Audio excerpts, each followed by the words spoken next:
Okay, cool. Let's get started. Hello, everyone. Thank you so much for joining us here today. This is our first Pacific DTAC regional webinar series. My name's Louisa, and I'll be your host this afternoon. For those of you who have not heard about DTAC before, this is the Digital and Technical Assistance Centre that's funded by the New Zealand Ministry of Health to help support our Pacific nations with digital health and supply chain solutions. So on that note, I'd like to take this time to thank the New Zealand Ministry of Health for the ongoing support and for making this webinar series possible. Next slide, please, Kath. So before we start, we'll just go through what this webinar series is about. Last year, if you can go to the next slide, Kath, and then we'll go back to this one. Cool. So last year, CAF helped to run a survey where many of you shared your answers for what you wanted to see from these webinars. And so because you responded, we listened, and these are the results of the surveys. So we'll be aiming to tackle the top 4 topics throughout this series. And we've also taken on board how often you want this to run. So most of you said you want to see it every 2 to 3 months on a Friday. So we're looking at potentially in June, we'll have our next webinar, and we look forward to having you all there as well. And you're always welcome to invite everyone else. And can we go back to the agenda? Cool. So I'd like to introduce you to today's speaker. So this is Catherine from Beyond Essentials. Kath has an amazing background in supply chain management, so she'll be teaching us all about the do's and don'ts for managing storage space solutions and layouts. If you have any questions throughout her presentation or anything you want to share about your experiences as well, feel free to pop it in the chat or make a note of it, and we'll have about 10 to 15 minutes at the end for some discussion time. So Kath, the floor is all yours. Thank you, Louisa. And I'm delighted to be here today to have our first Pacific Regional webinar. I've met many of you and I've been lucky to travel all over the Pacific Islands. I think I've probably visited more than 100 different storage spaces across the Pacific Islands in nearly every country. I think I've been lucky to see both commercial storage spaces, as well as humanitarian, and more recently, a lot of medical storage spaces. So what I wanted to do today is just share some basic tips and tricks and some ideas for how we could improve medical storage spaces in the Pacific. We won't get too technical. This session is really designed for our personnel who are there working in storage spaces, trying to manage warehouse layout and floor space, those that are in small health facilities in outer islands, and also those in central warehouses distributing their goods to smaller health facilities around the countries. It's also designed for those that are supervising, so you can learn a little bit about what to look for in a good, well-managed storage site. I've popped a couple of dot points up there on the slide so you can see what we'll go through. We'll talk about some good layout principles, how to calculate storage space needs, how to keep your location records in mSupply up to date, and also how to repack and split stock. Finally, I'll show you a medical storage area assessment checklist that BES will make available to you through the DTAC mechanism after this session today. But I wanted to start by just taking us on a little tour around the Pacific and having a bit of a look at some of the medical storage spaces that are in existence at the moment. So a couple of photos. Some of you may recognize your storage site shown, but I won't tell you which country is which. What I wanted to highlight from these photos is that you can see there's a really nice mix of pallet racking in the center photo. You can see that there are racks set up with pallet spaces on them, as well as shelving in this site, which is used as a pick face. So nearly all medical storage spaces in the Pacific, they have to have some bulk storage area, and then they repack their items down to sizes that are suitable for distribution and put them on shelves that they use as their pick face site. What I also quite like about this storage site is you can see there's a nice covered outside area that could be really good for temporary storage, just short-term storage for inbound deliveries while you are unpacking them and putting away, as well as it could be used for outbound shipments. So when you've consolidated shipments out to a health facility and they're awaiting pickup, that's a nice storage space area. It's got a little bit of protection and it's nice and open. So for temporary storage space, that's quite nice. Let's take a look at another one. So here you can see this storage site uses a lot of pallet racking. And pallet racking is great because it maximizes our vertical storage space in quite a well-organized manner. You can see here, there's 4 levels of pallet spaces. So four rows, if you like, vertical rows. So a site like this, one of the disadvantages is that it would really require lifting equipment. So typically in the Pacific, we're using forklifts. You could use a walkie stacker or pallet jacks for smaller sites as well. But those forklifts, if something happened to one of those forklifts, this site would pretty much become non-operational. So you need to make sure there's a really great maintenance plan for your forklifts and that you've got trained forklift drivers. It also requires really excellent record keeping to manage a site like this. You can't just climb to the top of the 4th pallet site to check what's in the boxes because your records are inaccurate. Like, it's a lot of effort to do that and it's unsafe to climb. You need to get the forklift and bring the goods down to check them. So you need really strict record keeping so you don't, so you know what is kept where, because it's difficult to just go and check it. Let's look at another site here. Again, this is a really great example of where you've got open floor space. They're not using pallet spaces here, but they've used bulk open floor space behind the shelves to maximize their use of the storage space. And then as they are needing the items, they've got some shelves here, which they're using as their pick face. You can see that, they can unpack from the box, put the items onto the shelves and use that as they're picking and preparing the deliveries to go out to health facilities and health centres. Here's another good 2 photos on our tour around the Pacific medical storage sites. We can see here, what I like about these ones is that the working space is really, the desk is set up, and here on the left with the computer and everything, it's set up within the storage space. So when, the staff are working in the storage space, they have easy access to their computer records. And they also have great visibility of the storage space. So that enables good supervision. So whenever these storage areas are open, somebody is sitting there at the desk or within the storage space, and there's no unauthorized movements. Nobody's coming in and taking stock without it being properly recorded, because your working space has good visibility of your storage site. So that's certainly a principle that I recommend for everyone.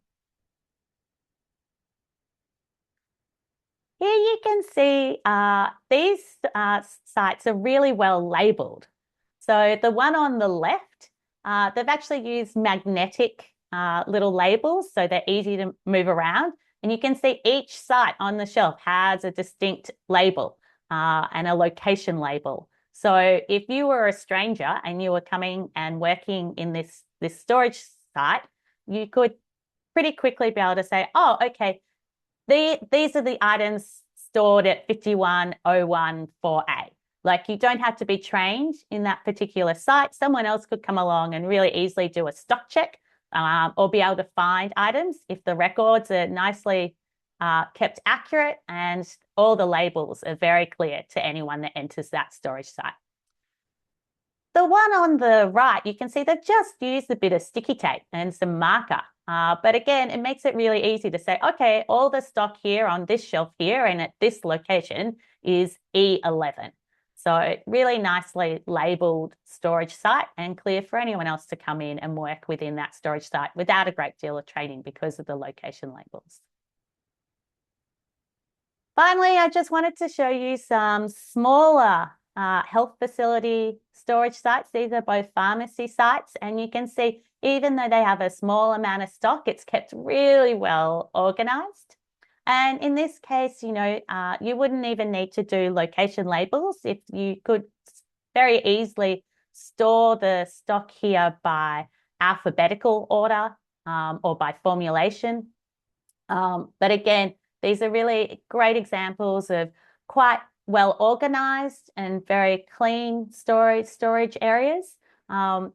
If you had to do a stock take of either of these, you know, it would probably only take an hour, maximum 2 hours to stock take because it's kept pretty clean, orderly. You can see where everything is and that everything is presented in a logical manner. And someone else could come and work in this site pretty easily as well if they had to. So even small sites can be really well organized. Whoops, going the wrong way.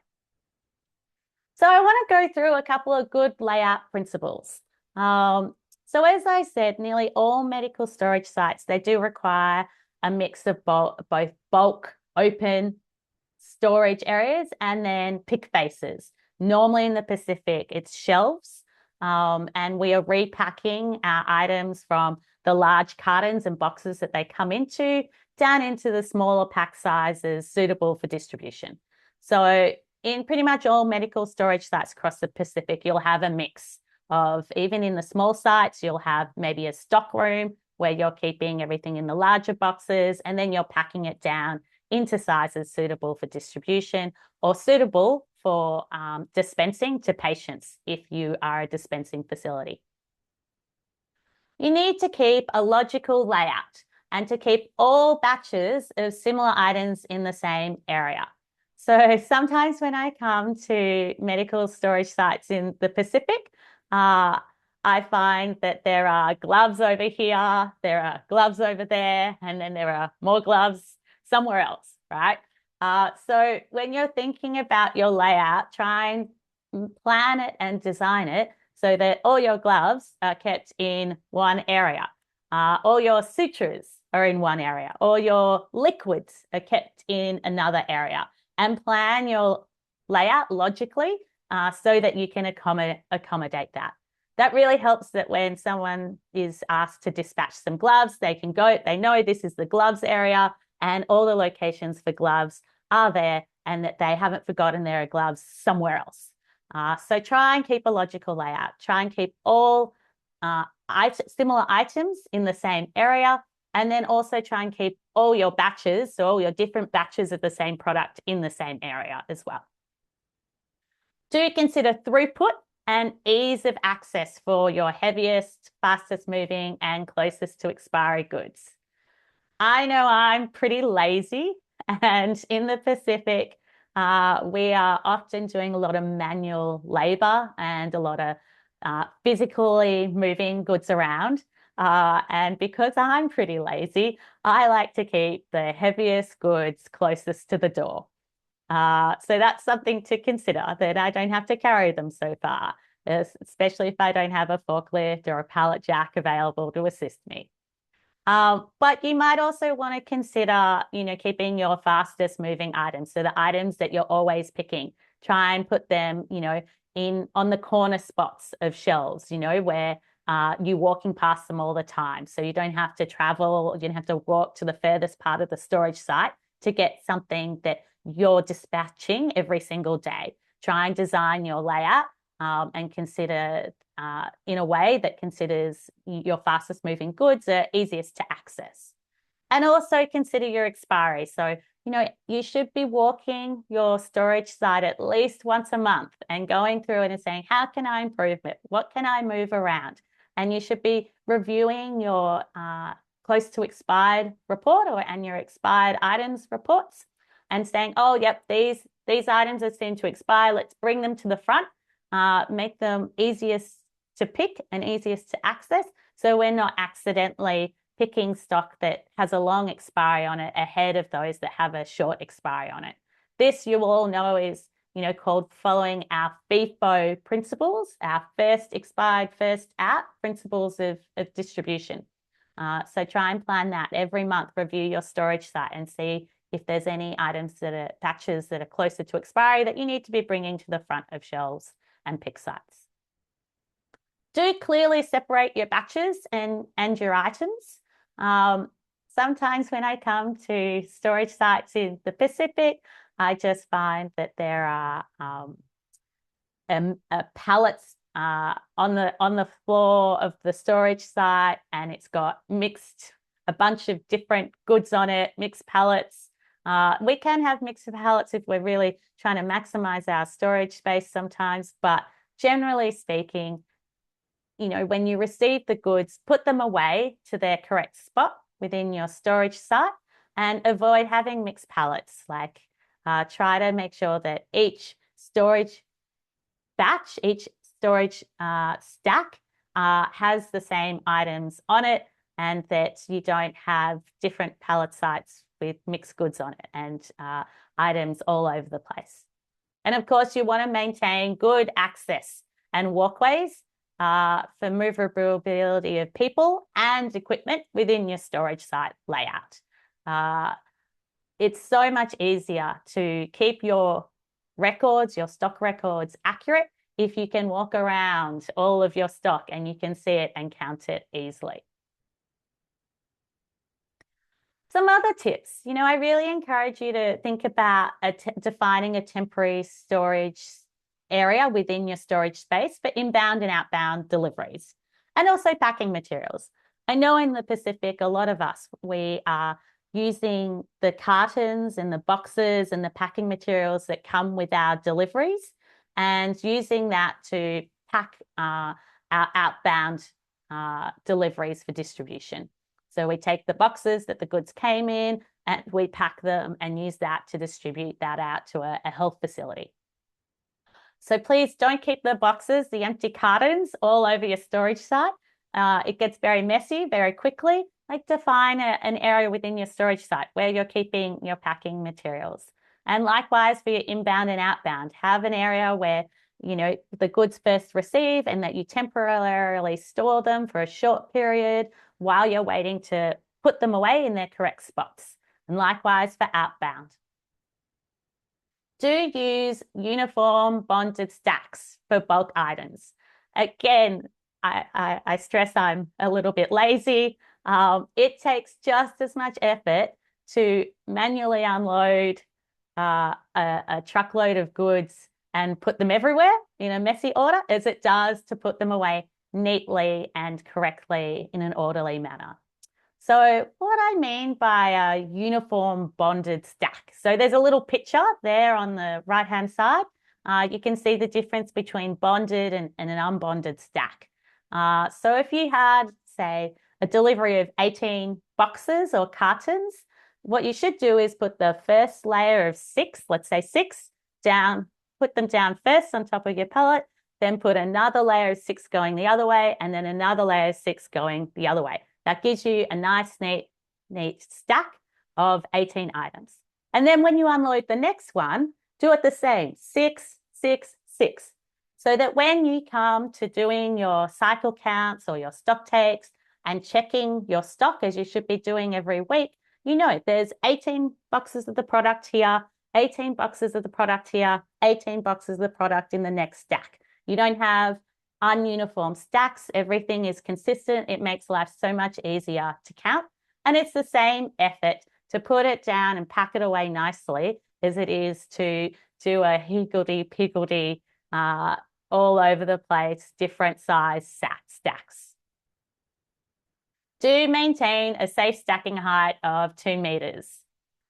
So generally, you should never be stacking stock higher than 2 meters. And the reason for that is, the cartons and the boxes at the bottom of the stack won't be able to withstand the weight of those that are sitting on top of them. They can collapse. That can cause damage to people, damage to the stocks, can cause spillages, and can be really quite dangerous. So in the Pacific, we're often working in very hot and humid environments. The stock can be exposed to a bit of rain during transit. So your boxes can get a little bit wet. So you really want to make sure you are sticking to a safe stacking height below 2 meters so that we're not having spillages and collapsing stacks within your storage site. To assist with this further, try and maintain good airflow and gaps around your stock. So I very often come to storage sites within the Pacific and I see stock stacked right up against the wall. This isn't a great practice. We really should, away from walls should be really, 30 centimeters, which is, your average ruler length. So try and make sure that the stock isn't sitting up against the walls. It protects the packaging from moisture and enables air to flow around your stocks. Likewise with floors, a lot of you are using pallets, so that's great. So you're lifting the stock off the floor, which enables that airflow to come around. If you don't have access to pallets in your storage site, you could consider at least putting maybe some planks of wood down, or you could consider putting a tarpaulin down. Just really try to avoid putting stocks and stacking stocks straight onto concrete floors. They will get moldy, your boxes will collapse, and there will be damage. So try and lift it up in some way or protect your stock from the direct floor and encourage that circulation of airflow around stocks. If you are using pallets, remember you're going to need a plan to replace those pallets. Pallets do deteriorate over time, and you need to think about where you're going to source pallets from and replace them regularly. And when you are stacking, do consider the weight of the items. If it is a liquid, you may not want to, it could be quite heavy, the product, and you may not want to be stacking it that high. So consider the weight of your items, making sure that your stacks are really well organized.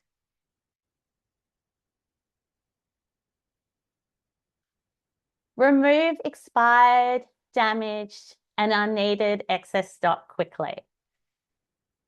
Many of the storage sites I've visited across the Pacific, they're smaller than what's needed. Very unfortunately, a lot of us are working in really limited storage spaces. So you really want to remove anything that is expired, anything that is damaged and can't be used anymore, and identify any excess unneeded stocks and develop a disposal plan for it and clear it out of your storage space so you can use your valuable storage space for items that you do need. You will need a proper disposal plan for this, but think about how you can be clearing that out quickly. Your damaged items, if you leave spills, damaged items, if you're moldy, unusable items, then that becomes a problem for the other stock as well. So try and clear it out of your storage sites as quickly as possible so you can use your valuable storage area for the items that you do need. Likewise, in the Pacific, I've said it can often be very hot and humid conditions. So we know we have some particular products that have to be maintained at cold chain temperatures, typically between 2 and 8 degrees. You should have your walk-in fridges or your medical grade fridges where you're keeping those items. You should also be making sure that in transit, those products that need to be kept at cold chain are packed appropriately, and you have temperature trackers on them. But something a lot of us forget is also to consider our product that is shelf stable and kept just in a regular storage site. What temperature is that at? Particularly if you're, say, using former shipping containers and setting shipping containers up for storage. And if you don't have any air conditioning in your regular storage site, those temperatures can get high in the Pacific. So you could use one of your cold chain temperature trackers and just put it in your regular warehouse and check what temperature is being reached in those storage sites. You know, if we are getting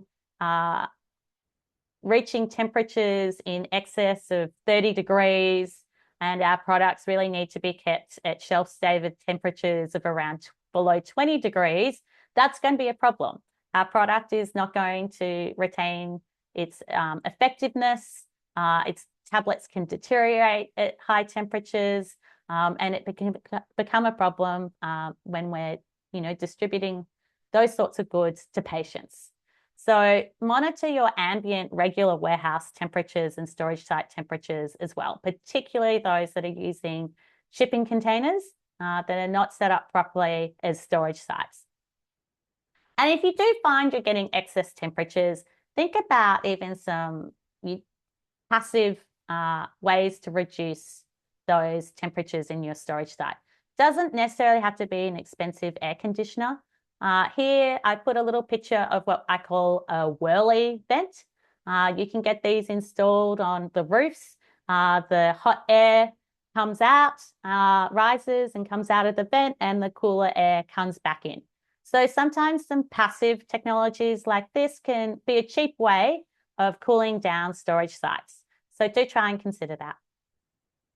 And the last point on good layout principles I want to make is probably the most important principle I want to highlight today.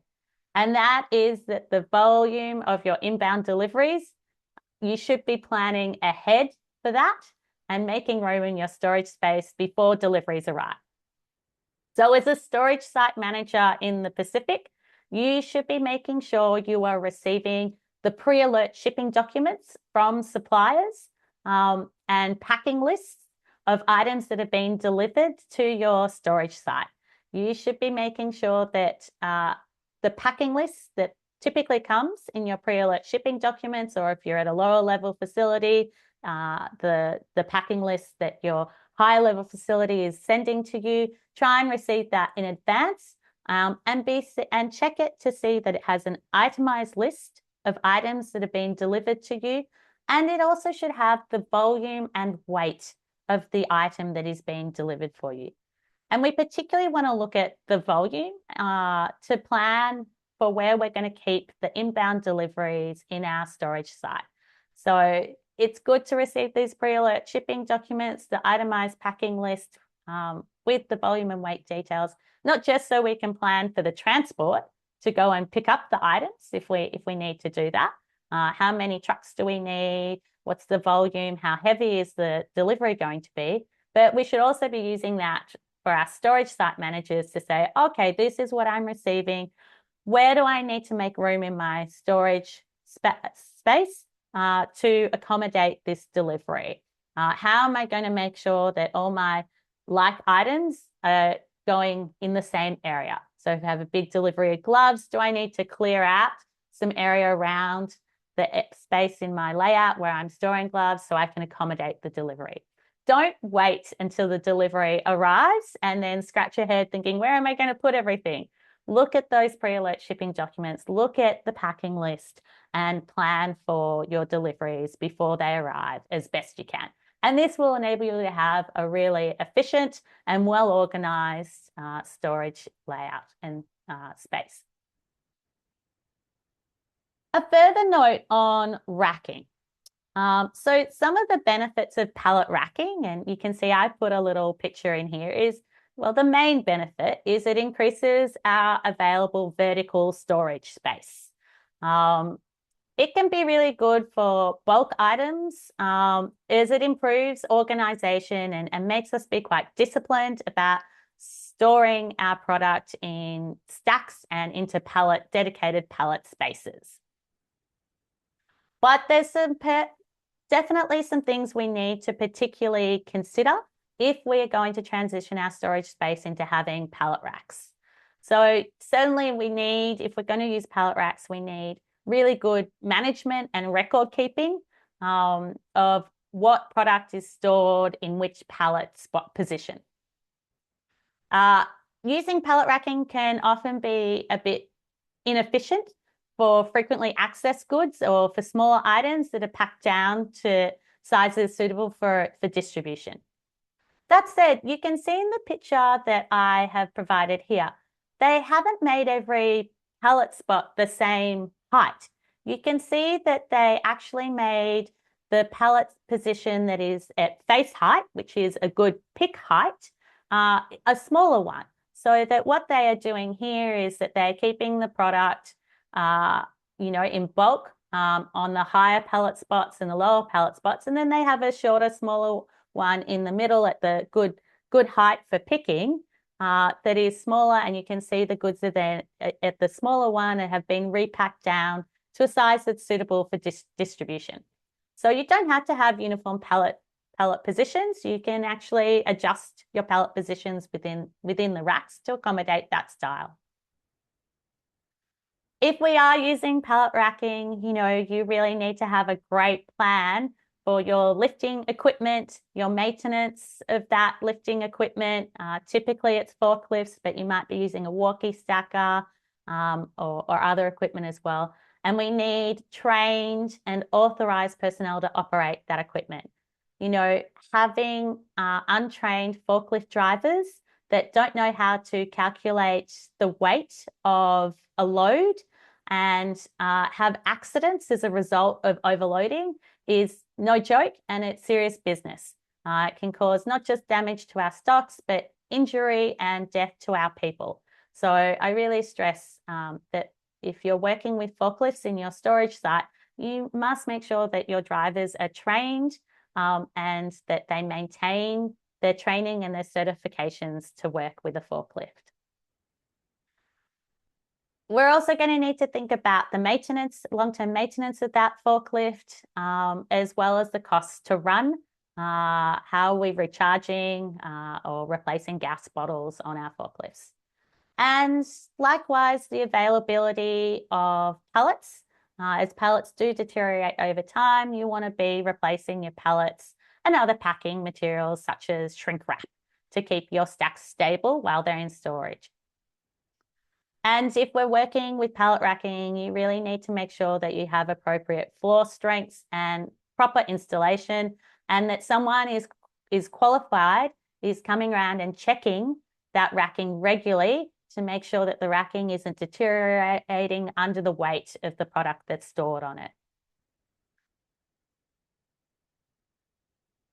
A question I get all the time is, how do we calculate how much storage space we need? Now, there's many answers to this question, and I don't want to get very technical in this presentation, so I'm just going to give you the basic rule of thumb. So generally, we would say you need to take the total amount that you want to store, the volume of the stock that you want to store in the storage space, and add at least 30 to 50%. And that 30 to 50% is for walkways and ventilation. So commercially, I would have always said you need to add at least 30%. But I note that the USA Logistics Handbook for Health Supply actually recommends you add an additional 50% for medical storage spaces. And I think Rowan might have just popped that in the chat, the link to that reference. It's a really great handbook. If you haven't read it already, please click on the link, download it. It's an excellent reference for anybody managing medical storage spaces. And it also has some great worked examples of how you can calculate your storage space requirement. But so we need to take the volume of the total volume of the goods that we want to store in our storage space and add at least 30 to 50%. So firstly, how do we calculate volume? Volume is simply length times width times height, and that produces our cubic meter volume. So for an example, if we took the typical 20-foot shipping container, the total length, interior length of a 20-foot shipping container is 5.9 by 2.3 by 2.3 in height. So the total space available for storage within a typical 20-foot shipping container is 5.9 by 2.3 by 2.3. It equals 33 cubic meters. But that is when the shipping container is completely full, totally stuffed. So if we were setting that shipping container up for storage space, you need to reduce it by at least 30%. So the total storage space available in a 20-foot shipping container is generally less than 23 cubic meters. And you can do this calculation in reverse. You can say, okay, what is the volume of the goods that I want to store at when my storage site is at its max capacity? So for example, just after receiving my annual tender shipments, because throughput has a big impact on what is the maximum amount that you want to store in a storage area. So once you've calculated that, you add at least 30%, and that presents you with how much you need in space you need in your storage site. So there is no getting away from, the first question, which anyone will ask when you say, how much storage space do I need? The question is, what is the volume of your stock that you're keeping there? What is the maximum volume? And then you need to consider your throughput, your delivery schedule, your inbound and outbound delivery schedule. And this is where calculating storage space can get quite technical. But you can also remember that your volume, if you're maintaining a safe stacking height of 2 meters, you can easily apply that as your 2 meters as your height, and then divide your calculation by 2, and that gives you your floor space requirement, the area requirement, rather than the cubic requirement. We could do a whole dedicated session on how to calculate storage space requirements, but I hope that gives you just a little bit of insight for doing some basic calculations, particularly on your volumes of when you have an inbound delivery and perhaps you're receiving 30 cubic meters in total. So you can do that calculation of how much space you need to make available in your storage site to receive that delivery. It's going to be at least 30% more than that. Most of us that will be watching this presentation and listening today, you will be using mSupply as your logistics management information system. So I wanted to talk a little bit about how we record locations in mSupply. And hopefully most of you already joining today are already doing this. Locations should be set up in mSupply so that it makes items and product easy to find within our storage space, but not so many locations that we've got too many locations, and every time we move something, we have to update the location. So it's quite a unique art to find that sweet spot on how many locations we should have in a storage space. But you want to find that nice sweet spot. Is my location set up so I can easily find my items within my storage site, but not too much that I'm always updating the location field? Setting up the locations in mSupply is really easy. You simply go to your Items tab, you click on the Locations button, and then there's a big New Locations plus button, and you can add your locations. You want to set up your locations with a logical naming system. It's actually the item code where you record the name, and you want to do something logical like A1, A2, A3, A4, B1, B2, B3, B4. And then if you then want to run a report or do a search for items, you can simply ask any of the filters in mSupply, return me all the locations that begin with A, for example. So try and get a logical naming system to your locations. And then you should be checking at least once a month. You should go through and make sure that every batch has a location recorded in mSupply.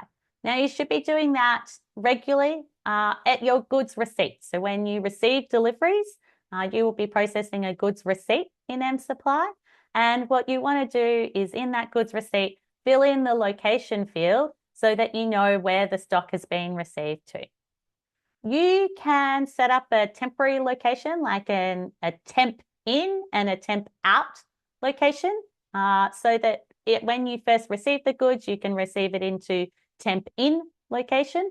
And then as you put away, you can update the location field for your stock as to where you have stored the item within your storage space. To regularly check that all your item batches in mSupply have a location recorded, again, it's really easy. You should go to reports, you should go to current stock, and run your current stock report, filtering the report by shelf location, and use the report format, show each batch separately. You can see on screen, I've done a little example of what that looks like in Excel. So export the report to Excel, and you can easily see, you can filter the report by location, and you can see those stock batch lines that don't have a location recorded. They are the ones that are blank.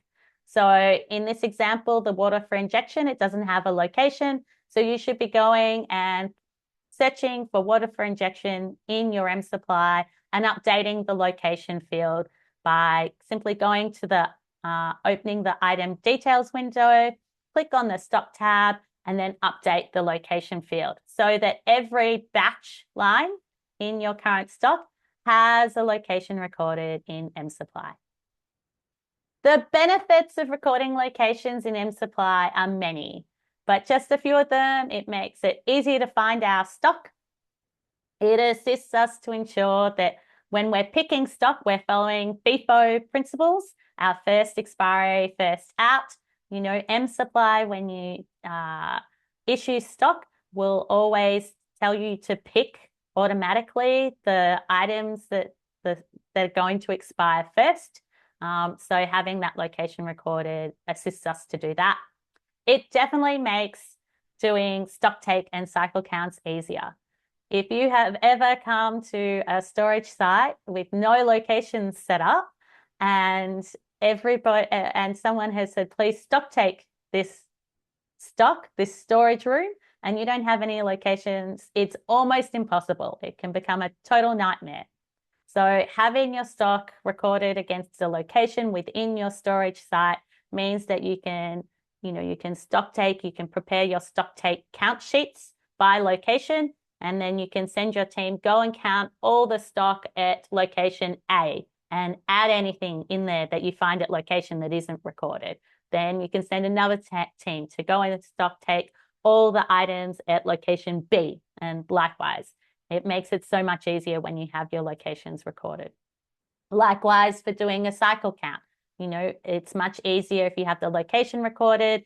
If you're on a weekly basis, it's your job to go and check 20 random items and make sure the stock records are correct and accurate. You can ask mSupply to do your stock take for 20 random items and print a count sheet that has the location of where that stock is to check. If you don't have a location, this can become really difficult and almost impossible to perform correctly. And of course, having locations in mSupply helps us keep our storage sites well organized. Someone who is unfamiliar with your storage site can go in and can instantly be able to pick stock because they can see the locations and where everything is recorded. It would be great if you can pop in the chat, those of you that have joined us today, do you have locations set up in mSupply? And I'm hoping you all already have your locations set up in mSupply for all your storage sites.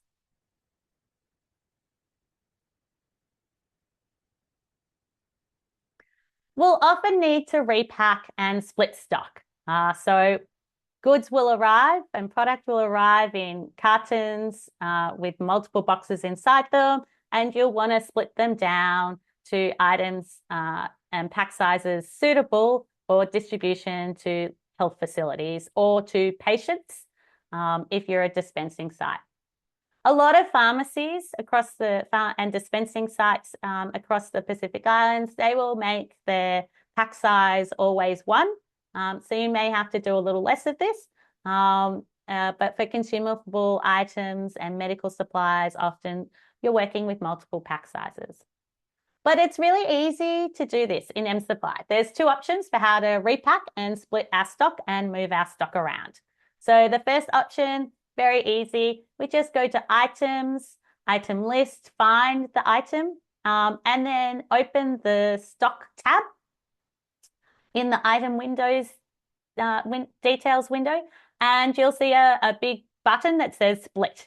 And you can simply say, okay, if I have 2,000 of an item and I just want to move 200 of that item to another location, to a shelf suitable for distribution and for as our pick space, you can just update the location. You can also have an opportunity to update the pack size at this stage too, if you need to. The 1,800 that you haven't split, it will remain in its current location, in its current pack size, but the new stock will be at a new location, and it will create two batch lines of stock within your mSupply system. The 1,800 that was initially there, and then the 200 that you've moved to a new location. It's very easy. The option 2 is you can simply go to items and you'll see there's a repack button. You simply do a plus, click on the plus button, symbolizing making a new repack, and you can fill in all the details. If you're moving all the items in a batch from one location to another, you simply need to look it up in mSupply and go to the stock tab, double click on the batch line and update the location field. Finally, the last thing I want to leave everyone with today from me is just that we have created a medical storage area assessment checklist. Some of you might have seen this already, but we'll also make it available to everybody after this presentation, and we'll circulate the details of the recording as well, along with this medical storage area assessment checklist. It's quite a long checklist, so please don't be overwhelmed by it. But it's something and a tool that you could use perhaps on an annual basis to go through your storage area and see if you're meeting all the good practices for a well-managed medical storage site in the Pacific. So you can tick yes if you're meeting it, you can tick no if you're not, you can add comments. And while you certainly may not meet everything, all the good principles that are identified in the checklist, it might help you identify a plan for key areas that you do want to improve.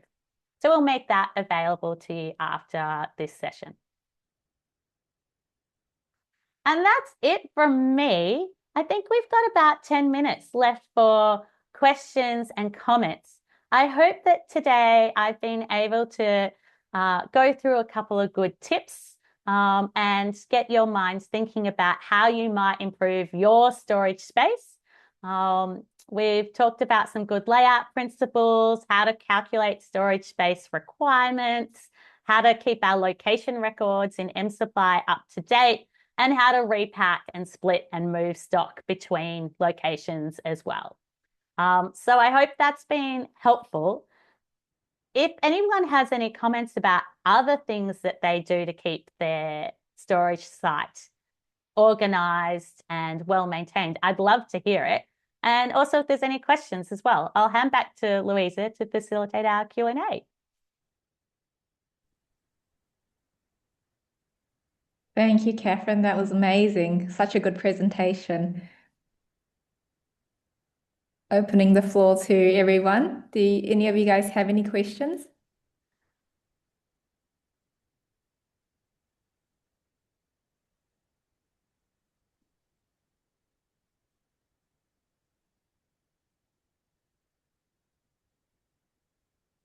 Okay, in that case, I'll put up a question for Kath.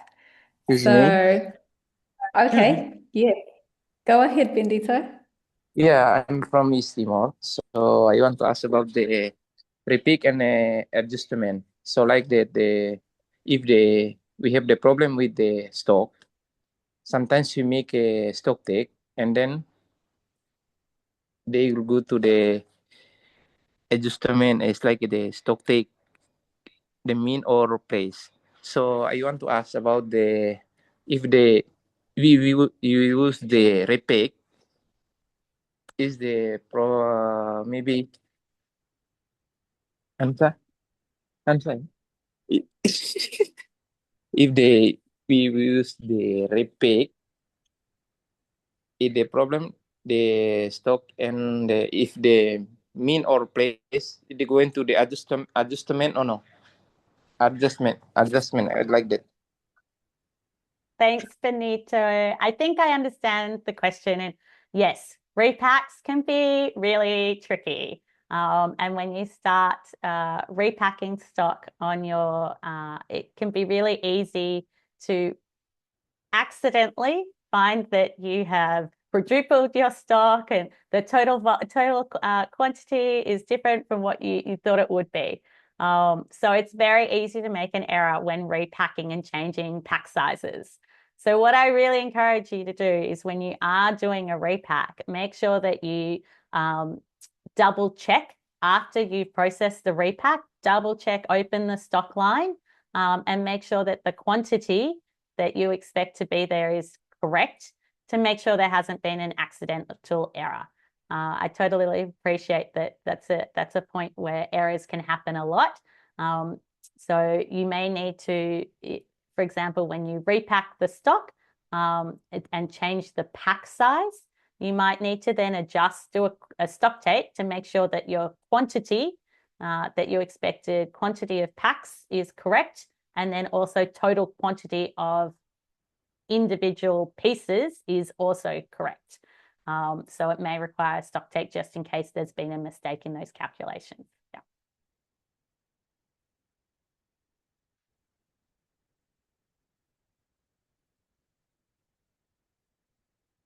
Okay, thank you.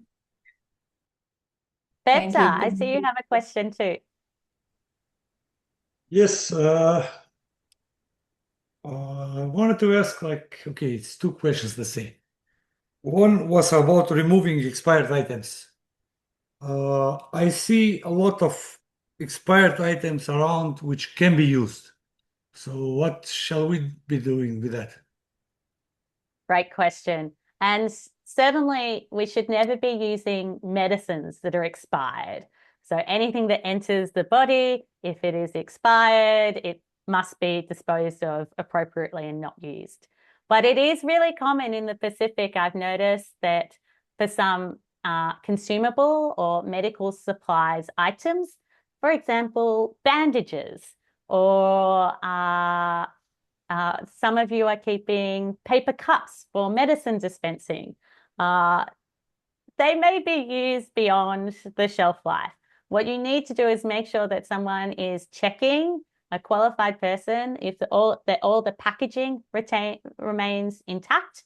And depending on the use of the bandage, if it's just for external use, it's not for internal use, then maybe one of your doctors can say, yes, this bandage can continue to be used even though it's past its recommended expiry date.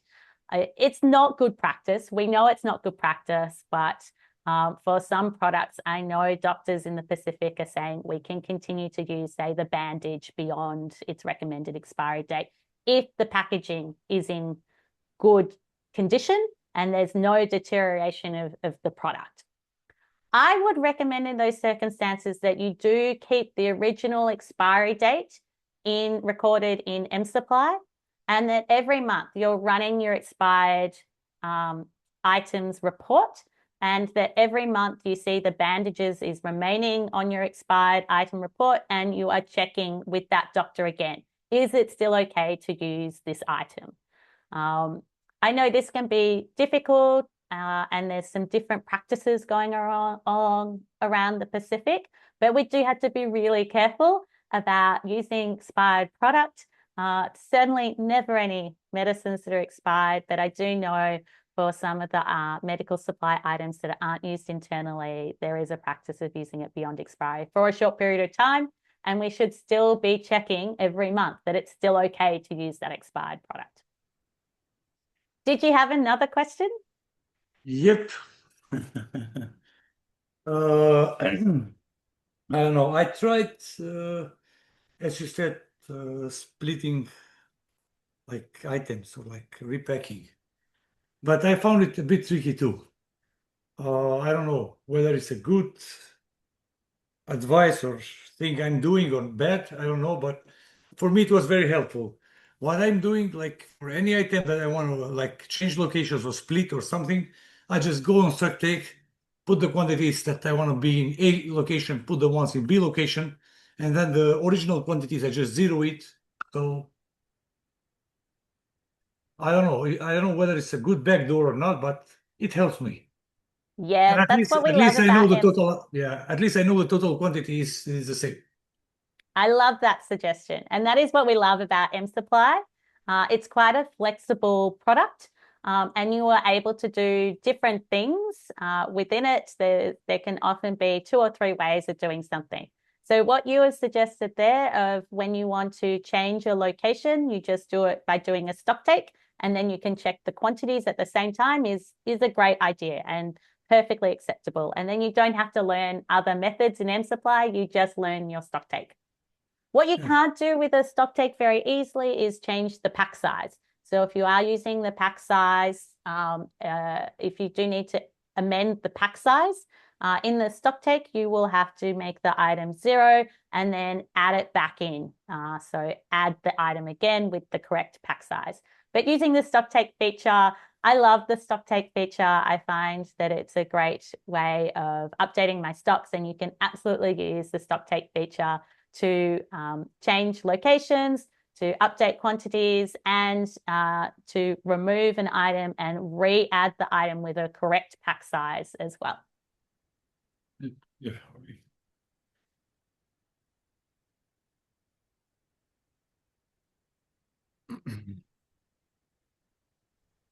Thank you, everyone. It looks like there's a couple more questions in the chat. Megan asked for open supply, can we do repacking and splitting? Yes, we can, and I've sent a link to that in the chat.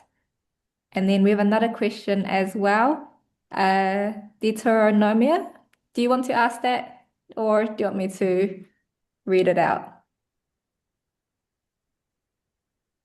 Okay, he says in our warehouse, if we want to split the location, but at the same time the quantity is not the same, how can we solve this problem?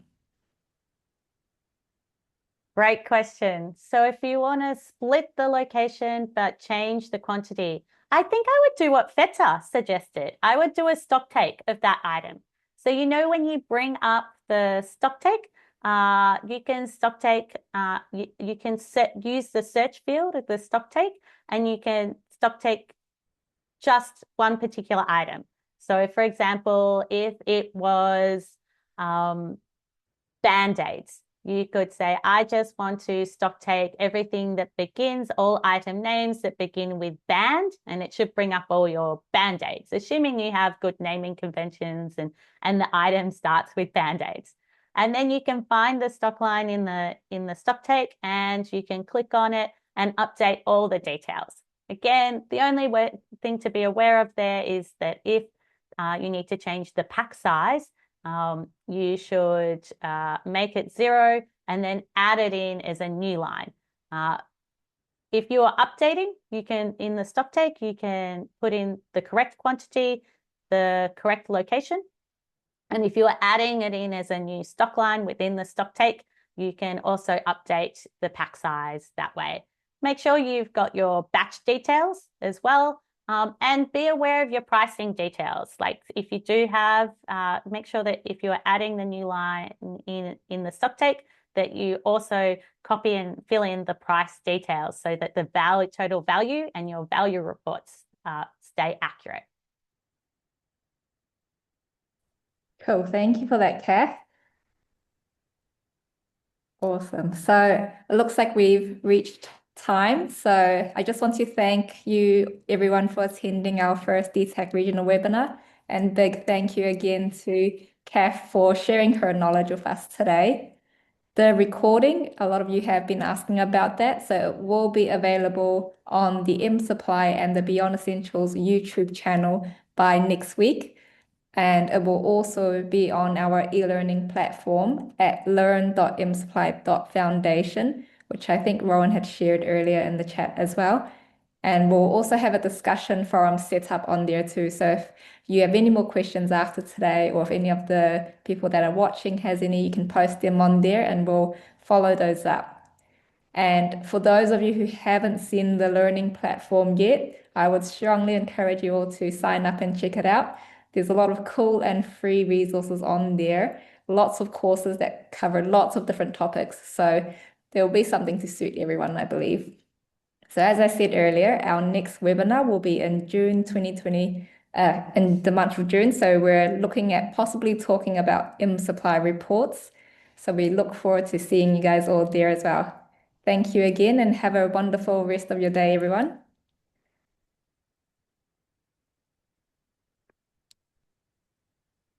Bye bye, people.